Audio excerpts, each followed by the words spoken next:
Tucker, who was now standing beside her in front of the cameras.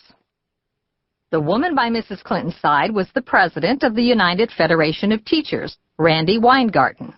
Weingarten was also her host that day as the news conference was being held in the union's Manhattan headquarters. In what the union leader's aides admitted was a scripted exchange, Weingarten fed Mrs. Clinton the opportunity to make her announcement, saying that New York needed a senator who really cares about education, and then asking her what everyone had come to find out. So is it yes or no?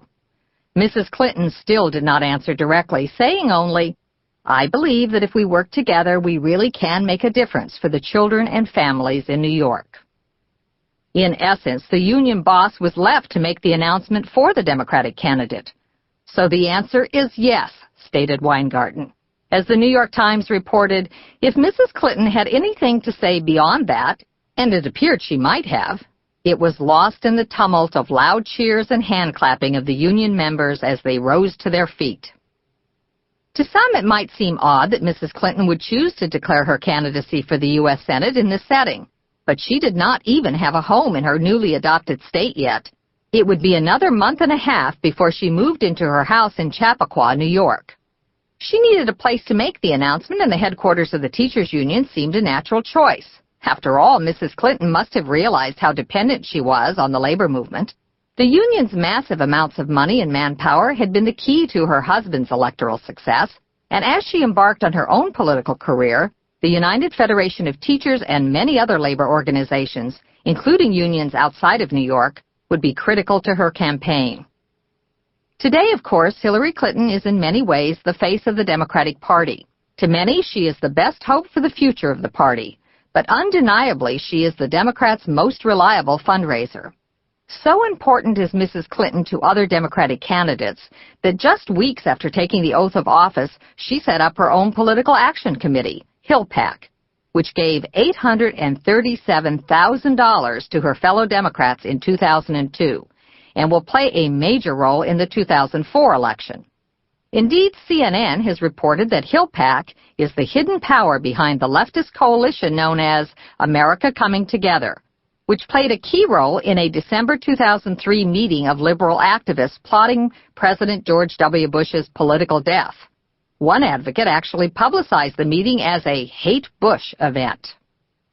All this is quite impressive for someone still in her first term of elective office.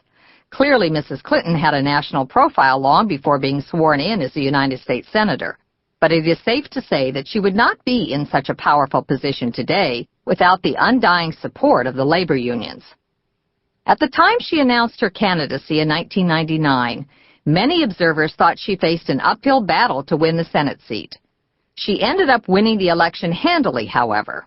While it helped that the Republicans' original choice to run against her, New York City Mayor Rudolph Giuliani, dropped out of the race for health reasons, the unions were essential to putting her in office. As a senator, she has been careful to keep big labor happy. In a sense, then, Mrs. Clinton's announcement of her Senate candidacy was not the only fitting symbol of the corrupt bargain between the Democratic Party and the labor unions. Hillary Clinton's whole political career provides a fascinating case study of how big labor controls the Democrats. Hillary Clinton, profile in cowardice. Since taking office, Senator Clinton, or Hillary, as she referred to herself in her Senate campaign material, has been sure to reward the union bosses who got her elected, and whose continued support will be vital to her quest to fulfill her political ambitions. In fact, she has followed the union line to an embarrassing extent, going so far as to reverse her positions on key issues when her original stance did not correspond with the unions.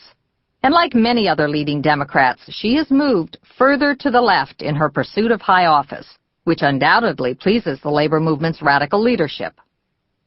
Perhaps most startling is Senator Clinton's about-face on education issues. The group for whom she most loudly professes her support is the children. She serves as the chair of the board of the Children's Defense Fund, wrote a book about the lessons children teach us, and she said she wanted to be a senator because she and her union allies can really make a difference for the children. And yet, it seems that she has been more than willing to sell out our nation's children at the behest of union leaders. While her husband was governor of Arkansas, Mrs. Clinton headed up the state's education reform efforts. As head of the Arkansas Education Standards Committee, she advocated and pushed through the state legislature a requirement for teacher competency testing. Arkansas parents had repeatedly said that many teachers were incompetent. Said Mrs. Clinton, "I kept running over and over again into people who said, 'These teachers can't read, they can't spell, they can't do anything.' As it turns out, the people of Arkansas had good reason to doubt their teachers. Some teachers actually were incompetent. Mrs. Clinton admitted this when her committee called for teacher testing, saying that her committee kept coming up against some very legitimate questions about who was in the classroom today." It can hardly be said that Mrs. Clinton's testing program was stringent, since those who failed had 2 years to prepare and retake the test. Still, the very notion of these competency tests was anathema to the teachers' unions, which opposed most efforts to hold teachers accountable for basic skill and knowledge requirements. The Arkansas Education Association, the state affiliate of the powerful National Education Association, NEA, went on the attack, lashing out at Mrs. Clinton for advocating teacher testing, picketing her public appearances, and refusing to endorse her husband. But Mrs. Clinton did not back down, and she openly criticized the leadership of the teachers' union. Even in standing up to the teachers' unions, however, Mrs. Clinton did not do much to advance the cause of education or the children. Arkansas would remain ranked 49th out of the 50 states in education.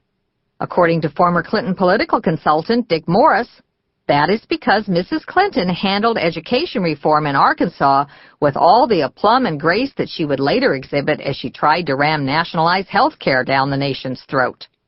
Morris recounts that the results of Arkansas's teacher competency tests were so bad that the Clintons decided to rig them. In a strategy session with Bill and Hillary, Morris says, Governor Clinton told him that between 1/3 and 1/2 of teachers had failed the test. Afraid of the political backlash from releasing this result, the Clintons reportedly ordered Morris to poll Arkansas voters to see what percentage of teachers they expected to fail. Morris polls showed that 10% was an acceptable failure rate to voters. And so, says Morris, that was the figure that was actually released. Predictably, the teachers' unions were appalled even when those few teachers were dismissed for failing the competency test, many fewer than should have been dismissed, according to Morris. He reports that dismissals created a firestorm, and this seems to have imparted a valuable political lesson to Hillary Clinton. Don't buck the teachers' unions. Sure enough, once her ambitions became national, Mrs. Clinton metaphorically kissed the ring of teachers' union bosses and flip-flopped her position. Suddenly, as a U.S. Senate candidate, she became adamantly opposed to teacher testing, publicly stating her opposition to any form of testing for teachers already at work. Those are the teachers who are paying dues to the teachers' unions and give the unions a huge war chest to spend on politics, and specifically on loyal politicians like Hillary Clinton. The teachers' unions are by no means Senator Clinton's only source of support from labor.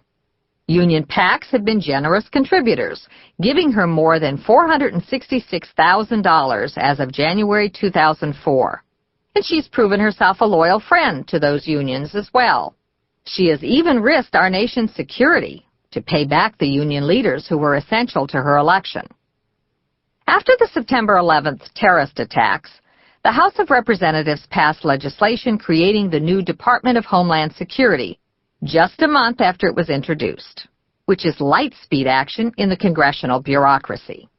But when the bill went to the Senate, Senator Clinton repeatedly stalled efforts to create the department in order to get more concessions for government employee unions. She demanded that union rules trump the president's ability to manage homeland security in times of crisis.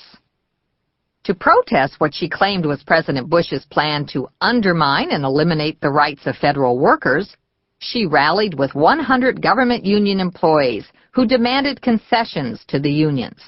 In all, Senator Clinton spent nearly 4 months stalling Homeland Defense, voting for at least 4 substitute bills that would have granted her union benefactors their every wish, but that would have tied the president's hands in a crisis.